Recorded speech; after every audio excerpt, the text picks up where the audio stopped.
Hello dear friends, ಇವತ್ತಿನ ವಿಡಿಯೋದಲ್ಲಿ ಯೂನಿವರ್ಸ್ನ ಒಂದು ಬ್ಯೂಟಿಫುಲ್ ಆದ ರಹಸ್ಯವನ್ನು ತಿಳ್ಕೊಳ್ತಿದ್ದೀವಿ. ಈ ರಹಸ್ಯ ತಿಳಿದಾದ್ಮೇಲೆ ನಿಮ್ಮ ಲೈಫ್ನಲ್ಲಿ, ನಿಮ್ಮ ಮನಸ್ಸಿನಲ್ಲಿ ರೈಟ್ ನಾವು ಇರುವಂಥ ಚಿಂತೆ, ಬೇಜಾರು ಎಲ್ಲ ಮಾಯ ಆಗಿ ಒಂದು ರೀತಿ ಬ್ಯೂಟಿಫುಲ್ ಆದ ರಿಯಲೈಸೇಷನ್ ಆಗುತ್ತೆ. I am excited to share with you all.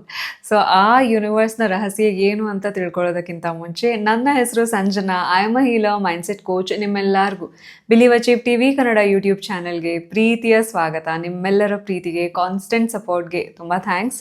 ಯಾರೆಲ್ಲೇನು subscribe ಆಗದೆ ವಿಡಿಯೋ ನೋಡ್ತಾ ಇದ್ರೆ ಈಗಲೇ ಸಬ್ಸ್ಕ್ರೈಬ್ ಮಾಡಿ, ಬೆಲ್ ಐಕನ್ ಕೂಡ ಪ್ರೆಸ್ ಮಾಡಿ. ಸೊ ಇವತ್ತಿನ ವಿಡಿಯೋ ಸ್ಟಾರ್ಟ್ ಮಾಡೋಣ. Let's get start. ನಿಮಗೂ ಕೂಡ ಯಾರಾದರೂ ಏನಾದರೂ ಅಂದ ತಕ್ಷಣ ಬೇಜಾರಾಗುತ್ತೆ. ಎಸ್ಪೆಷಲಿ ನಿಮ್ಮನ್ನು ಯಾರು ಜಡ್ಜ್ ಮಾಡಿದರೆ, ಕ್ರಿಟಿಸೈಸ್ ಮಾಡಿದರೆ ಬೇಜಾರಾಗುತ್ತೆ.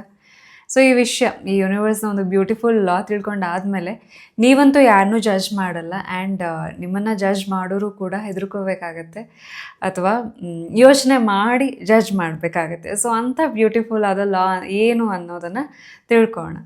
ಸೊ ಈಗ ಜಡ್ಜ್ಮೆಂಟ್ ಅಂತ ಅಂದರೆ ಏನು? ಫಾರ್ ಎಕ್ಸಾಂಪಲ್, ಈಗ ನೀವು ಜಾಬ್ಗೆ ಟ್ರೈ ಮಾಡ್ತಾ ಇದ್ದೀರಾ. ಸೊ ನಿಮ್ಮನ್ನು ನೋಡಿ ನಿಮ್ಮ ನಿಯರ್ ಆ್ಯಂಡ್ ಡಿಯರ್ ಒನ್ಸ್ ಅಥವಾ ನಿಮ್ಮ ಫ್ರೆಂಡ್ ಇನ್ನೂ ಜಾಬ್ ಸಿಕ್ಕಿಲ್ವಾ, ಇನ್ನೂ ಎಷ್ಟು ವರ್ಷ, ಸೊ ಈ ಥರ ಜಜ್ಮೆಂಟ್ ಪಾಸ್ ಮಾಡೋದಾಗಿರ್ಬೋದು. ಅಥವಾ ನೀವು ನಿಮ್ಮ ಫಿಸಿಕಲ್ ಅಪಿಯರೆನ್ಸ್ ಮೇಲೆ, ನೀನು ಎಷ್ಟು ದಪ್ಪ ಇದೆಯಾ, ಎಷ್ಟು ಸಣ್ಣ ಇದೆಯಾ, ಸೊ ಇನ್ನೂ ಮದುವೆ ಆಗಿಲ್ವಾ, ಯಾವಾಗ ಮದುವೆ ಆಗ್ತೀಯಾ, ಅಥವಾ ನಿಮ್ಮ ಪೇರೆಂಟ್ಸಿಗೆ ಬಂದರೆ, ಓ ನೀವಿನ್ನೂ ನಿಮ್ಮ ಮಕ್ಕಳಿಗೆ ಮದುವೆ ಮಾಡಿಲ್ವಾ, ಯಾವಾಗ ಮದುವೆ ಮಾಡ್ತೀರಾ, ಅಥವಾ ನೀವು ಕಂಟಿನ್ಯೂಸ್ಲಿ ಯಾವುದೋ ಒಂದು ವಿಷಯಕ್ಕೆ ಟ್ರೈ ಮಾಡ್ತಾ ಇದ್ದೀರಾ, ಬಿಸ್ನೆಸ್ ಇರಲಿ ಅಥವಾ ಯಾವುದೋ ಒಂದು ವಿಷಯಕ್ಕಿರಲಿ. ಸೊ ಆಗ ಬಂದು ನೀನು ಉದ್ಧಾರನೇ ಆಗಲ್ಲ, ನಿನ್ನ ಹಣೆ ಬರನೇ ಇಷ್ಟು, ಆ್ಯಸ್ ಇಫ್ ಯೂನಿವರ್ಸ್ನ ರೋಲ್ ಪ್ಲೇ ಮಾಡಿ ಪ್ರೊಕ್ಲೇಮ್ ಮಾಡೋ ಥರ ಅಥವಾ ನಿಮ್ಮ ಹಣೆ ಬರೆಯೋ ಥರ ಕ್ರಿಟಿಸೈಸ್ ಮಾಡೋದಾಗಿರ್ಬೋದು. ನೀನು ಉದ್ಧಾರನೇ ಆಗಲ್ಲ, ನಿನ್ನ ಹಣೆ ಬರನೇ ಇಷ್ಟು, ಈ ಥರ ನಿಮಗೆ ಜಜ್ಮೆಂಟ್ ಪಾಸ್ ಮಾಡ್ತಾ ಇರೋದು ಅಥವಾ ಕ್ರಿಟಿಸಿಸಮ್ ಪಾಸ್ ಮಾಡ್ತಾ ಇರೋದಾಗಿರ್ಬೋದು. ಅಥವಾ ಇನ್ನೂ ಕೆಲವೊಂದು ಸಲ ಏನಾಗುತ್ತೆ ಅಂತ ಅಂದರೆ,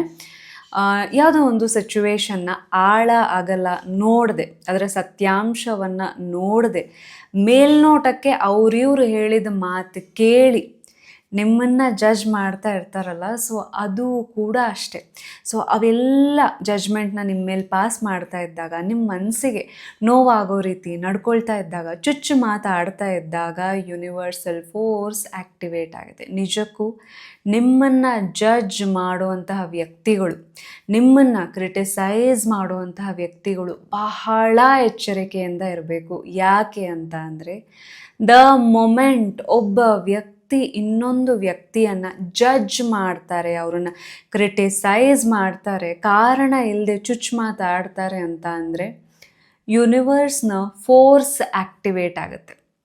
ಆ ಫೋರ್ಸ್ ಆ್ಯಕ್ಟಿವೇಟ್ ಆಗಿ ಏನು ಮಾಡುತ್ತೆ ಅಂತ ಅಂದರೆ, ಎಕ್ಸಾಕ್ಟ್ಲಿ ನಿಮ್ಮನ್ನು ಯಾವ ವಿಷಯಕ್ಕೆ ಜಡ್ಜ್ ಮಾಡ್ತಾ ಇದ್ದಾರೆ ಆ ವ್ಯಕ್ತಿ ಇನ್ ಫ್ಯೂಚರ್, ಸ್ವಲ್ಪ ಟೈಮ್ ಆಗೇ ಇರ್ಬೋದು, ತಕ್ಷಣ ಆಗದೇ ಇದ್ದರೂ ಸ್ವಲ್ಪ ಟೈಮ್ ಆಗೇ ಇನ್ ಫ್ಯೂಚರ್ ನೀವೇನು ಪರಿಸ್ಥಿತಿಯಿಂದ ಗೋತ್ರೂ ಆಗ್ತಾಯಿದ್ರಿ ಅದೇ ರೀತಿಯ ಪರಿಸ್ಥಿತಿಗೆ ಯೂನಿವರ್ಸ್ ಅವರನ್ನು ತಳ್ಳಿ ಪಾಠ ಕಲಿಸಿ ಹೊರಗಡೆ ಕರ್ಕೊಂಬರುತ್ತೆ.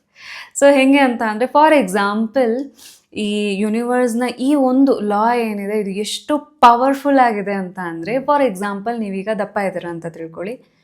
ನೀವು ದಪ್ಪ ಇರೋದಕ್ಕೆ ಯಾರಾದರೂ ನೀನು ಎಷ್ಟು ದಪ್ಪ ಇದೆಯಾ ಅಂತ ಕ್ರಿಟಿಸೈಸ್ ಮಾಡಿದ್ರು ಅಥವಾ ಒಂದು ಜಡ್ಜ್ಮೆಂಟ್ ನಿಮ್ಮ ಮೇಲೆ ಪಾಸ್ ಮಾಡಿದ್ರು ಅಂತ ತಿಳ್ಕೊಳ್ಳಿ. The moment they pass judgement on you, ನಿಮ್ಮನ್ನು ಜಡ್ಜ್ ಮಾಡಲಿಕ್ಕೆ ಸ್ಟಾರ್ಟ್ ಮಾಡ್ತಾರೆ ಅಂದ ಮನಸ್ಸಿನಲ್ಲಿ ಕೂಡ ಅಷ್ಟೇ, ವರ್ಬಲಿ ಹೇಳಬೇಕಂತನೂ ಇಲ್ಲ, ಮನಸ್ಸಿನಲ್ಲಿ ದೇ ಸ್ಟಾರ್ಟ್ ಜಡ್ಜಿಂಗ್ ಯು ಅಂತ ಅಂದರೆ ಯೂನಿವರ್ಸ್ದು ಫೋರ್ಸ್ ಆ್ಯಕ್ಟಿವೇಟ್ ಆಗುತ್ತೆ. ಅದರಿಂದ ಏನಾಗುತ್ತೆ, ಅವರಿಗೆ ಗೊತ್ತಿಲ್ಲದಂಗೆ ಅವರ ಮೆಟಬಾಲಿಸಮ್ ಸ್ಲೋ ಆಗೋದು ಆಗಿರ್ಬೋದು, ಅವರ ಬಾಡಿ ತನ್ನಿಂದ ತಾನೇ ಫ್ಯಾಟ್ ಅಕ್ಯುಮುಲೇಟ್ ಮಾಡೋದಾಗಿರ್ಬೋದು, ಅವರ ಫುಡ್ ಹ್ಯಾಬಿಟ್ ಚೇಂಜ್ ಆಗಿ, ಆಯಿತಾ. ಸೊ ಹೆಲ್ದಿ ಫುಡ್ ಹ್ಯಾಬಿಟ್ಟಿಂದ ಅನ್ಹೆಲ್ದಿ ಫುಡ್ ಅವರಿಗೆ ಗೊತ್ತಿರಲ್ಲ, ಬಿಕಾಸ್ ಕಾನ್ಸ್ಟೆಂಟ್ಲಿ ಅವರು ನಿಮ್ಮನ್ನು ಜಡ್ಜ್ ಮಾಡ್ತಾ ಇರ್ತಾರೆ ಸಮ್ವೇರ್. ಆ ಎಲ್ಲ ನೆಗೆಟಿವಿಟಿ ಇರಲಿ, ಆ ಜಡ್ಜ್ಮೆಂಟ್ನ ಎನರ್ಜಿ ತಾನು ತನ್ನಲ್ಲಿ ಆ್ಯಕ್ಟಿವೇಟ್ ಮಾಡಿದಾಗ ಏನಾಗುತ್ತೆ, ನಿಮ್ಮಂದ ಮೊಮೆಂಟ್ ಯಾರು ನಿಮ್ಮನ್ನು ಜಡ್ಜ್ ಮಾಡ್ತಾರೆ, ಯೂನಿವರ್ಸ್ ನಿಮ್ಮನ್ನು ಕಾಯ್ತಾ ಇರುವಂತಹ ಅಥವಾ ನಿಮ್ಮ ಜೊತೆಗಿರುವಂಥ ಯೂನಿವರ್ಸ್ ಫೋರ್ಸ್ ಆ್ಯಕ್ಟಿವೇಟ್ ಆಗಿ ಎಕ್ಸಾಕ್ಟ್ಲಿ ಆ ವ್ಯಕ್ತಿ ಲೈಫ್ನಲ್ಲಿ, ಆ ವ್ಯಕ್ತಿ ಸೂನರ್ ಆರ್ ಲೇಟರ್ ದಪ್ಪ ಆದಾಗ ಏನೆಲ್ಲ ಅನ್ಕಂಫರ್ಟೇಬಲ್ ಫೀಲಿಂಗ್ ಅವರು ಫೀಲ್ ಮಾಡಬೇಕು, ಏನೆಲ್ಲ ಜಡ್ಜ್ಮೆಂಟ್ ನಿಮಗೇನು ಪಾಸ್ ಮಾಡಿರ್ತಾರಲ್ಲ ಅದೇ ಜಡ್ಜ್ಮೆಂಟ್ ಅವರು ಕೂಡ ಗೋ ಥ್ರೂ ಆಗಬೇಕಾಗಂಥ ಪರಿಸ್ಥಿತಿ ಬರುತ್ತೆ. ಅಥವಾ ಯೂನಿವರ್ಸ್ ಆ ಪರಿಸ್ಥಿತಿಗೆ ಅವರನ್ನು ತಲುಪಿಸಿ ಪಾಠ ಕಲಿಸಿ ಹೊರಗಡೆ ಕರ್ಕೊಂಬರುತ್ತೆ. ಇನ್ನೊಂದು ಅಂತ ಅಂದರೆ, ಈಗ ಈಗ ಫಾರ್ ಎಕ್ಸಾಂಪಲ್ ಯಾವುದೋ ಒಂದು ಸಿಚುವೇಶನ್ನಲ್ಲಿ ಹಿಂದೆ ಮುಂದೆ ನೋಡದೆ ನಿಮ್ಮನ್ನು ಜಜ್ಮೆಂಟ್ ಪಾಸ್ ಮಾಡಿಬಿಟ್ರು, ಅಥವಾ ನೀವು ಕೆಟ್ಟವರು, ನೀವು ಹಾಗೆ ಹೀಗೆ ಗೊತ್ತೇ ಇಲ್ಲ, ಸತ್ಯಾಂಶ ಗೊತ್ತೇ ಇಲ್ಲದೆ ನಿಮ್ಮನ್ನು ಜಡ್ಜ್ ಮಾಡ್ತಾ ಇದ್ದಾರೆ ಅಂತ ಅಂದರೆ ಆ ವ್ಯಕ್ತಿಗಳ ಲೈಫ್ನಲ್ಲೂ ಕೂಡ ಅಷ್ಟೇ ದ ಮೊಮೆಂಟ್ ಸುಮ್ಮನೆ ನೀವು ಬೇರೆಯವ್ರನ್ನ ಜಡ್ಜ್ ಮಾಡ್ತೀರಾ ಅಥವಾ ನಿಮ್ಮನ್ನು ಬೇರೆಯವ್ರು ಜಡ್ಜ್ ಮಾಡ್ತಾರೆ ಅಂದ ತಕ್ಷಣ, ಈಗ ಸ್ವಿಚ್ ಆನ್ ಮಾಡಿದರೆ ಲೈಟ್ ಹೆಂಗೆ ಆ್ಯಕ್ಟಿವ್ ಆಗುತ್ತೆ ಅಥವಾ ಆನ್ ಆಗುತ್ತೆ, ಸೇಮ್ ವೇ ಜಡ್ಜ್ಮೆಂಟ್ ಪಾಸ್ ಮಾಡಿದ ತಕ್ಷಣ ಯೂನಿವರ್ಸ್ನ ಫೋರ್ಸಸ್ ಆಕ್ಟಿವೇಟ್ ಆಗುತ್ತೆ. ಅವರಿಗೂ ಕೂಡ ಅವರ ಜೀವನದಲ್ಲಿ ಅವ್ರು ತಪ್ಪೇ ಮಾಡದೆ ಅಪವಾದವನ್ನು ತಗೊಳ್ಳುವಂಥದ್ದಾಗಿರ್ಬೋದು. ನಿಮ್ಮ ಮೇಲೆ ಅಪವಾದ ಏನು ಪಾಸ್ ಮಾಡಿದ್ರು, ನಿಮ್ಮ ಮೇಲೆ ಜಜ್ಮೆಂಟ್ ಏನು ಪಾಸ್ ಮಾಡಿದ್ರು, ಅವರು ಕೂಡ ಅವ್ರ ಲೈಫ್ನ ಸಿಚುವೇಶನ್ ಯಾವುದಾದ್ರು ಒಂದು ಸಿಚುವೇಶನ್ ಯೂನಿವರ್ಸ್ ಹೆಂಗೆ ಕ್ರಿಯೇಟ್ ಮಾಡುತ್ತೆ ಅಂತಂದರೆ ಅವರು ಕೂಡ ಆ ಪರಿಸ್ಥಿತಿಗೆ ಹೋಗಿ ಅಪವಾದವನ್ನು ತಗೊಂಡಾಗ ಎಷ್ಟು ಕೆಟ್ಟದಾಗಿ ಮನ್ಸಿಗೆ ಫೀಲ್ ಆಗುತ್ತೆ. ನಾವು ಬೇರೆಯವರಿಗೆ ಜಡ್ಜ್ ಮಾಡಿದಾಗ, ನಾವು ಬೇರೆಯವರಿಗೆ ಅಪವಾದ ಹಾಕಿದಾಗ ಆ ವ್ಯಕ್ತಿ ಮನಸ್ಸಿನಲ್ಲಿ ಏನು ಫೀಲ್ ಆಗ್ತಾಯಿತ್ತು, ಎಕ್ಸಾಕ್ಟ್ ಸೇಮ್ ಎಮೋಷನ್ ಈ ವ್ಯಕ್ತಿಗೂ ಕೂಡ ಸುಮ್ಮನೆ ಅಪವಾದ ಅವರು ಅವ್ರ ಲೈಫ್ನಲ್ಲಿ ಅಟ್ರ್ಯಾಕ್ಟ್ ಮಾಡೋ ಥರ ಮಾಡಿ ಪಾಠ ಕಲಿಸಿ ಹೊರಗಡೆ ಕರ್ಕೊಂಬರುತ್ತೆ. ಇನ್ನು ಇದು ಐ ಥಿಂಕ್ ನಾವೆಲ್ಲರೂ ರಿಲೇಟ್ ಮಾಡ್ಕೊಳ್ಬೋದು. ಲಾ ಆಫ್ ಅಟ್ರಾಕ್ಷನ್ ಇರಲಿ, ಮೈಂಡ್ಫುಲ್ನೆಸ್ ಇರಲಿ ಅಥವಾ ಹೀಲಿಂಗ್ ಇರಲಿ, ಎಲ್ಲರೂ ನಂಬಬೇಕು ಅನ್ನೋ ರೂಲ್ಸ್ ಇಲ್ಲ, ಹೌದಾ?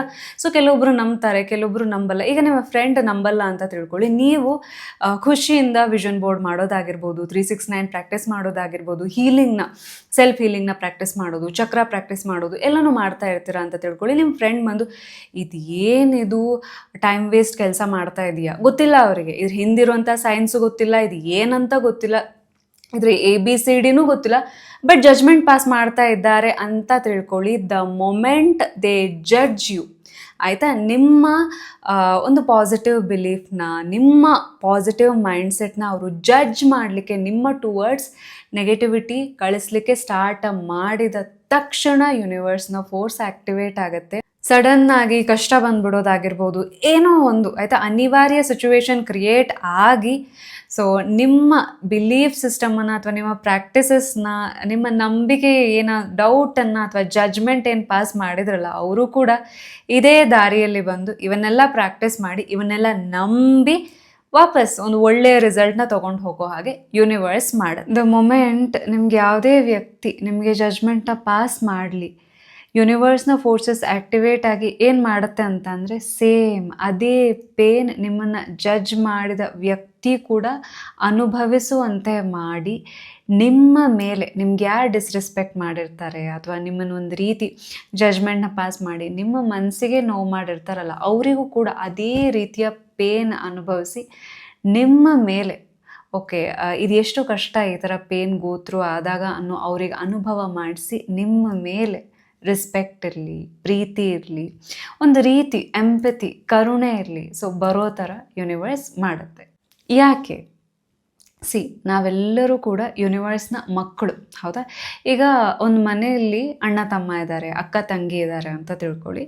ಸೊ ಅಪ್ಪ ಅಮ್ಮಂಗೆ ಆಸೆ ಏನಿರುತ್ತೆ, ಸೊ ತನ್ನ ಮಕ್ಕಳು ಇಬ್ಬರು ಜೊತೆಗೆ ಚೆನ್ನಾಗಿರಲಿ, ಅಪ್ಪ ಅವ್ರ ನಡುವೆ ಬಾಂಡಿಂಗ್ ಚೆನ್ನಾಗಿರಲಿ, ಸೊ ಪ್ರೀತಿ ಇರಲಿ, ಅಕ್ಕ ತಂಗಿ ನಡುವೆ ಇರಲಿ, ಅಣ್ಣ ತಮ್ಮ ನಡುವೆ ಇರಲಿ, ಸೊ ಅಣ್ಣ ತಂಗಿ ನಡುವೆ ಇರಲಿ, ಸಿಬ್ಲಿಂಗ್ಸ್ ನಡುವೆ ಪ್ರೀತಿ ಇರಲಿ. ಎಲ್ಲ ಅಪ್ಪ ಅಮ್ಮ ಬಯಸೋದೇ ಏನು, ಅವ್ರ ನಡುವೆ ಪ್ರೀತಿ ಇರಲಿ ಅಂತ. ನಾವೆಲ್ಲ ಯಾರು ಈಗ ಯೂನಿವರ್ಸ್ನ ಮಕ್ಕಳು, ಹೌದಾ?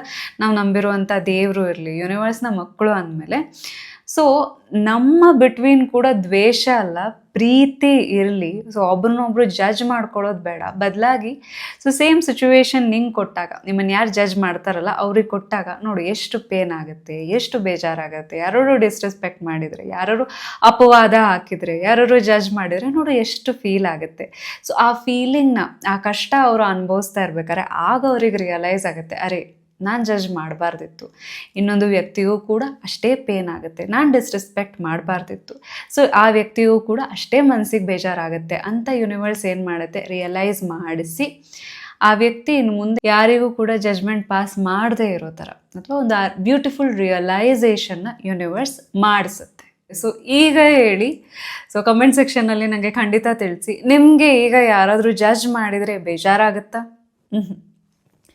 ನೀವು ನಂಬಿರುವಂಥ ದೇವರು ಅಥವಾ ಯೂನಿವರ್ಸ್ ಟೇಕ್ ಕೇರ್ ಮಾಡುತ್ತೆ ನಿಮ್ಮನ್ನು. ಜಡ್ಜ್ ಮಾಡೋರನ್ನು, ಕ್ರಿಟಿಸೈಸ್ ಮಾಡೋರನ್ನು ಅಥವಾ ನಿಮ್ಗೊಂದು ರೀತಿ ಬೇಜಾರು ಅಥವಾ ನೋವು ಕೊಡೋರನ್ನು ಯೂನಿವರ್ಸ್ ಟೇಕ್ ಕೇರ್ ಮಾಡುತ್ತೆ ತನ್ನ ಟೈಮಿಗೆ, ತನ್ನ ಲಾ ಪ್ರಕಾರ. ದ ಮೊಮೆಂಟ್ ಅವ್ರು ಸ್ಟಾರ್ಟ್ ಮಾಡಿದ್ರು ಅಂತ ತಿಳ್ಕೊಳ್ಳಿ, they are inviting bad luck and ಮತ್ತೆ ಸೀರೀಸ್ ಆಫ್ ಲೆಸನ್ ಅವ್ರ ಲೈಫ್ನಲ್ಲಿ ಅವ್ರು ಅಟ್ರಾಕ್ಟ್ ಮಾಡ್ಲಿಕ್ಕೆ ಸ್ಟಾರ್ಟ್ ಮಾಡ್ತಾರೆ. ಅವರಿಗೆ ಬುದ್ಧಿ ಕಲಿಸೋವಂಥದ್ದು ಅಥವಾ ಅವರಿಗೆ ಎಕ್ಸ್ಪ್ಲೇನ್ ಮಾಡುವಂಥದ್ದು ನಿಮ್ಮ ಕೆಲಸ ಅಲ್ಲ, ಅದು ಯೂನಿವರ್ಸ್ನ ಕೆಲಸ. ನಿಮ್ಮ ಕೆಲಸ ಏನೋ, ನೀವು ಯಾವುದ್ರ ಮೇಲೆ ಫೋಕಸ್ ಮಾಡಿದ್ದೀರಾ ಅಥವಾ ನಿಮ್ಮ ಲೈಫ್ನ ನೀವು ಹೆಂಗೆ ಎಷ್ಟು ಖುಷಿಯಿಂದ ಅನುಭವಿಸ್ಬೇಕು ಅಂತ ಇದ್ದೀರಾ ಅಥವಾ ನಿಮ್ಮ ಗುರಿ ಏನಿದೆ, ನಿಮ್ಮ ಕನಸು ಏನಿದೆ, ಅದರ ಮೇಲೆ ಫೋಕಸ್ ಮಾಡೋದಷ್ಟೇ ಕೆಲಸ. ನಾಯ್ಸ್ ಏನಿದೆ ಹೊರಗಡೆ, ಯಾರು ಏನೇ ಮಾತಾಡ್ತಾ ಇರಲಿ, ಯಾರು ಎಷ್ಟೇ ಜಡ್ಜ್ ಮಾಡ್ತಾ ಇರಲಿ, ಯಾರು ಎಷ್ಟೇ ಕ್ರಿಟಿಸೈಸ್ ಮಾಡ್ತಾ ಇರಲಿ, ಅದಕ್ಕೆ ಕಿವಿಗೊಡದೆ ಯೂನಿವರ್ಸ್ ಟೇಕ್ ಕೇರ್ ಮಾಡುತ್ತೆ. ನೀವು ನಂಬಿರುವಂಥ ದೇವರು ಪಾಸಿಟಿವ್ ಎನರ್ಜಿ ಟೇಕ್ ಕೇರ್ ಮಾಡುತ್ತೆ. ಆರಾಮಾಗಿ ಧೈರ್ಯದಿಂದ ಮುಂದೆ ಬರೆಯೋದಷ್ಟೇ, ಮುಂದೆ ನಡೆಯೋದಷ್ಟೇ ನಮ್ಮ ಕೆಲಸ ಆಗಿರುತ್ತೆ. ಆ್ಯಂಡ್ ಇನ್ನೊಂದು ಹೇಳಬೇಕು ಅಂತ ಅಂದರೆ, ನಾವು ಕೂಡ ಹ್ಯೂಮನ್ ಬೀಯಿಂಗ್ಸೇ, ಹೌದಾ? ಅನ್ನೋಯಿಂಗ್ಲಿ ನಾವು ಕೆಲವೊಂದು ಸಲ ಬೇರೆಯವ್ರನ್ನ ಜಡ್ಜ್ ಮಾಡ್ತೀವಿ. ಈಗ ಗೊತ್ತಿದೆ ನಿಮಗೆ, ಜಡ್ಜ್ ಮಾಡಿದ ತಕ್ಷಣ ಯೂನಿವರ್ಸ್ನ ಫೋರ್ಸ್ ಏನಿದೆ ಆ್ಯಕ್ಟಿವ್ ಆಗುತ್ತೆ. ಮತ್ತು ನಮಗೆ ಆ ವ್ಯಕ್ತಿಯ ಸಿಚುವೇಶನ್ಗೆ ಕರ್ಕೊಂಡೋಗಿ ಪಾಠ ಕಲಿಸಿ ಹೊರಗಡೆ ಕರ್ಕೊಂಬರುತ್ತೆ. ಅವೆಲ್ಲ ಬೇಕಾ? ಬೇಡ ಅಲ್ವಾ? ಸೊ ದ ಮೊಮೆಂಟ್ ಗೊತ್ತಿಲ್ದಂಗೆ ನಿಮಗೂ ಕೂಡ ಯಾವುದೋ ವ್ಯಕ್ತಿ ಮೇಲೆ ಒಂದು ಜಡ್ಜ್ಮೆಂಟ್ನ ಭಾವನೆ ಬಂತು, ಕ್ರಿಟಿಸಿಸಮ್ನ ಭಾವನೆ ಬಂತು ಅಂತ ಟೇಕ್ ಅ ಪಾಸ್. ಸೊ ಏನಂತ ಅಂದರೆ, ಸ್ಟಾಪ್. ಆ ಥಿಂಕಿಂಗ್, ಆ ಥಾಟ್ ಪ್ಯಾಟರ್ನ ಕಂಟಿನ್ಯೂ ಆಗಲಿಕ್ಕೆ ಬಿಡಬೇಡಿ. ರಿಮೈಂಡ್ ಯುವರ್ ಸೆಲ್ಫ್, ನಿಮ್ಮ ಮನಸ್ಸಿಗೆ ನೆನ್ಪು ಮಾಡಿ, ನೋಡು ನಾನು ಅವ್ರಿಗೆ ಜಡ್ಜ್ ಮಾಡ್ತೀನಿ ಅಂತ ಅಂದರೆ ಸೇಮ್ ಆ ವ್ಯಕ್ತಿ ಏನು ಗೋತ್ರು ಆಗ್ತಾ ಇದ್ದಾರೆ, ಏನು ಅನುಭವಿಸ್ತಾ ಇದ್ದಾರೆ, ಅದನ್ನು ನಾನು ಅನುಭವಿಸಿ ಪಾಠ ಕಲಿತು ಹೊರಗಡೆ ಬರಬೇಕಾಗತ್ತೆ. ತುಂಬ ಟೈಮ್ ತೊಗೊಳುತ್ತೆ, ಎನರ್ಜಿನೂ ತೊಗೊಳುತ್ತೆ, ಮನಸ್ಸಿಗೂ ಬೇಜಾರಾಗುತ್ತೆ. ಅವೆಲ್ಲ ಬೇಡ. ಆ ವ್ಯಕ್ತಿಗೆ ಒಳ್ಳೇದಾಗಲಿ, ನಾನಂತೂ ಯಾವುದೇ ಕಾರಣಕ್ಕೂ ಜಡ್ಜ್ ಮಾಡಲ್ಲ. ಲಿಟ್ರಲಿ ನಿಮಗೆ ನೀವು ಈ ಥರ ಕಮಾಂಡ್ ಕೊಡ್ತಾ ಹೋಗಿ ಒಂದು 4-5 ಸಲ ನಿಮ್ಗೆ ಗೊತ್ತಾಗುತ್ತೆ ನೀವು ಯಾವಾಗ ಯಾವ ವ್ಯಕ್ತಿಯನ್ನು ಜಡ್ಜ್ ಮಾಡ್ತೀರಾ ಅಂತ. ಸೊ ಆ ಜಡ್ಜ್ಮೆಂಟ್ನ ಭಾವನೆ ಬಂದ ತಕ್ಷಣ ಸ್ಟಾಪ್ ಆಗಿ, ಆಯಿತಾ? Take a pass. So stop ಆಗಿ ಈಗೇನು ಹೇಳಿದೆ ಅದನ್ನು ನಿಮ್ಗೆ ನೀವೇ ಹೇಳ್ಕೊಳ್ತಾ ಹೋಗಿ. ಆ್ಯಂಡ್ ಆಲ್ಸೋ ಬೆಸ್ಟ್ ವೇ ಏನು ಅಂತ ಅಂದರೆ, ದ ಮೊಮೆಂಟ್ ನಿಮ್ಗೆ ಯಾವುದಾದ್ರು ವ್ಯಕ್ತಿ ಬಗ್ಗೆ ಜಡ್ಜ್ಮೆಂಟ್ ಪಾಸ್ ಮಾಡೋದು, ಕ್ರಿಟಿಸೈಸ್ ಮಾಡೋದು, ಗಾಸಿಪ್ ಮಾಡೋದೆಲ್ಲ ಬಂತು ಭಾವನೆ ಅಂತ ಅಂದ ತಕ್ಷಣ 11 ಸಲ ಅಥವಾ 21 ಸಲ ಅಥವಾ 3 ಸಲ ಹೋಒಪೋನೋಪೋನೋ ಪ್ರೇಯರ್ ಹೇಳಿ. ಹೋಒಪೋನೋಪೋನೋ ಪ್ರೇಯರ್ ಅಂದರೆ ಏನು? Energy cleaning, healing prayer. I am sorry, please forgive me, thank you, I love you. So ಹೀಗೆ ನಗ್ತಾ ನೀವು ಯಾರಿಗೆ ಕ್ರಿಟಿಸೈಸ್ ಮಾಡ್ತಾ ಇದ್ದೀರಾ ಅಥವಾ ಯಾರಿಗೆ ಒಂಥರ ಜಡ್ಜ್ ಮಾಡ್ತಾ ಇದ್ದೀರಲ್ಲ, ಆ ವ್ಯಕ್ತಿಯನ್ನೇ ನೆನ್ಪು ಮಾಡಿಕೊಂಡು ನಗ್ತಾ I am sorry, please forgive me, thank you, I love you ಅಂತ ಹೇಳ್ತಾ ಹೋಗಿ. ಫಸ್ಟ್ ಆಫ್ ಆಲ್ ಆ ಇಂಟೆನ್ಸಿಟಿ ಕಮ್ಮಿ ಆಗುತ್ತೆ, ಆ ನೆಗೆಟಿವಿಟಿದು. ಆ್ಯಂಡ್ ಆಲ್ಸೋ ತಕ್ಷಣಕ್ಕೆ ನಿಮ್ಮ ಎನರ್ಜಿ, ನಿಮ್ಮ ಆರಾ ಕ್ಲೀನ್ ಆಗೋಗ್ಬಿಡುತ್ತೆ. ಯಾಕೆ?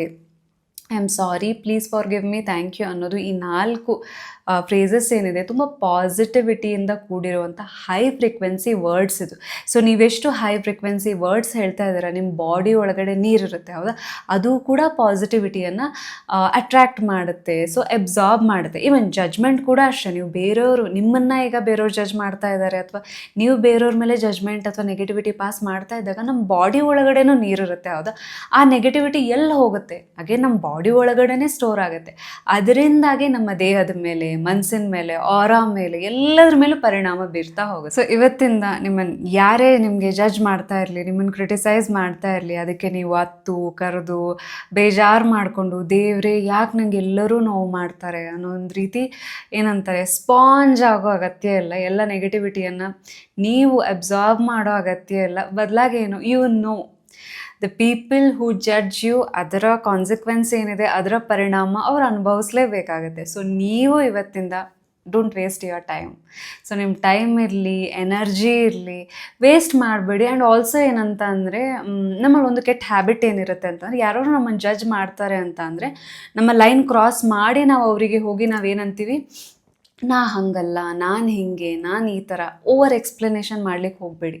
The people who judge you, they have decided, ಅವ್ರು ಆಲ್ರೆಡಿ ಡಿಸೈಡ್ ಮಾಡ್ಕೊಂಡಿದ್ದಾರೆ ನಿಮ್ಮನ್ನು ತಪ್ಪಾಗೆ ತಿಳ್ಕೊಳ್ಬೇಕು ಅಂತ. ಎಷ್ಟು ಎಕ್ಸ್ಪ್ಲೇನ್ ಮಾಡಿ ಏನೂ ಪ್ರಯೋಜನ ಇಲ್ಲ. ಯೂನಿವರ್ಸ್ನ ಫೋರ್ಸಸ್ ಆ್ಯಕ್ಟಿವ್ ಇರುತ್ತೆ. ಯೂನಿವರ್ಸ್ ಅವರಿಗೆ ಸೊ ಖಂಡಿತ ಒಂದು ಒಳ್ಳೆಯ ಲೆಸನ್ನ ಕಲಿಸುತ್ತೆ. ನೀವು ಫೋಕಸ್ಡ್ ಆಗಿರಿ and also enjoy your life.